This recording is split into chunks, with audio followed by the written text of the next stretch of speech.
Canyon torque, 180 millimeters out front, 175 millimeters out back, a 65-degree head tube angle, built to the same standards as Canyon's downhill products. This bike means business. When Canyon sent us the torque, we had some questions. First, what is it like to unbox and build one of these direct-to-consumer Canyon bikes? Second, who's it really for? With 180 millimeters, 175 out back, it's clearly a big bike. It's got a wide range cassette. Who does this fit? Where is this most applicable, and what kind of rider is this best for?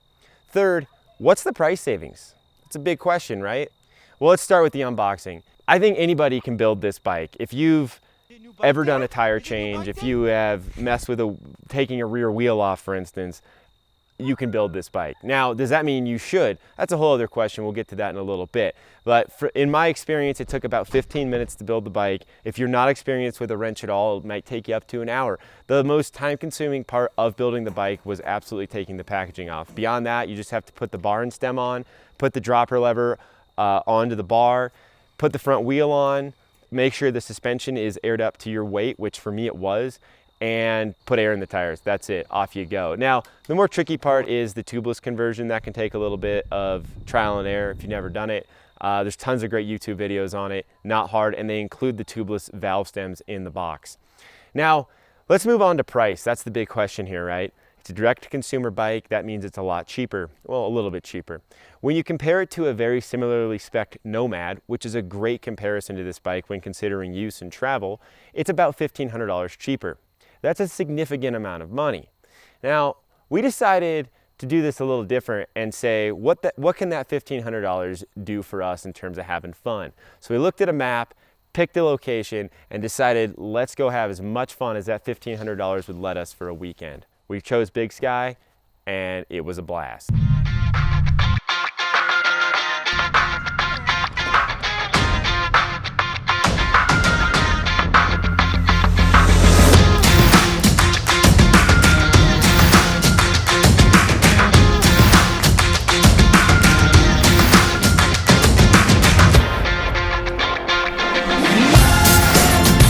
It's a fun one.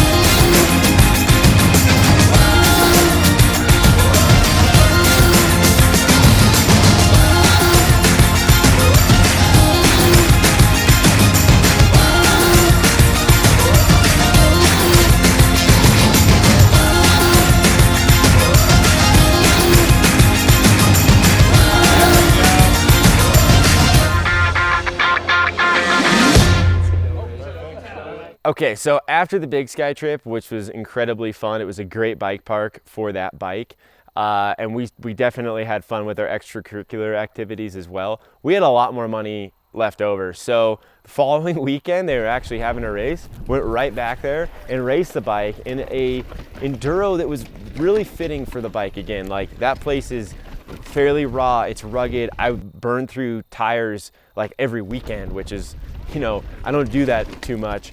So it was a very fitting race for the bike. I didn't end up on the podium, but I definitely had a good time, and I kind of got the racing bug. Like, this bike just made it so fun to be between the tapes. So the weekend after that was Aspen, and we still had a little money left over, so off to Aspen I went. And you know, this was a little higher caliber race. Definitely didn't perform super well, but the bike did. And any performance delinquencies were completely rider-based. Well, let's talk about how the bike did in a race situation. Well, this is not your conventional enduro bike, but with the direction of enduro becoming more of like mini downhill, if you will, especially at the top level, it's a very good bike, especially if you maybe struggle a little bit in the technical stuff, which I frankly do at that level. I'm a strong pedaler. I can ride anything, but riding the gnarlier stuff at speed, it's nice to have a little more travel. Plus, I'm bigger, and as you get to the bottom of those big, long enduro tracks, having a little more travel can really help save your butt if you make some errors. So obviously, most people that probably are going to read this review don't race. So is it worth buying the bike if you don't race? In a word, yes. It was incredibly fun and versatile. Like, on the road trip, I did plenty of cross-country rides. I took it fishing. I just went on adventures with it everywhere I could. And I never felt like, oh, you know what, I've got the torque, I can't do that ride. I don't care if it was full on downhill or if it was just like a mellow, you know, high alpine cross country ride. The bike worked. The only thing I didn't like in cross country setting was the 165 millimeter cranks. I'd probably bump that up to 170, and I'm crazy, I might even go 75. In the race environment, that was actually a nice thing, as I just didn't have the pedal strikes I might otherwise have. Durability of the bike was flawless. I had absolutely no problems. Now I would like to see them upgrade the reverb lever to the new one, and I'd also like to see the newer Lyric. I loved the RockShox Super Deluxe rear shock. It's an excellent performer. At times it felt like this bike had even more travel than 175 millimeters. I did buy some tokens to put in it. I ended up with the Nardog 2.5 token. I don't know why they call it that, but I put that one in the back, and the bike was a little more progressive and definitely performed more to my liking. Overall, this was a stellar performing bike. Now, is the direct-to-consumer model for you? If you don't feel comfortable, messing with your suspension, you always want a bike shop employee to hold your hand, this probably isn't the bike for you. However, if you're reading Vital, I'm guessing you're probably the type that this bike would work great for. So yeah, I take the $1,500, put it in my pocket, and go have myself an epic month-long road trip, which is basically what I did. Yeah, I came back to work every week, but on the weekends, I went somewhere new for the last 4 weeks in a row. I had an absolute blast. I might have blown that budget, but it was absolutely worth it. Thanks for tuning in, Vital. Have a good day.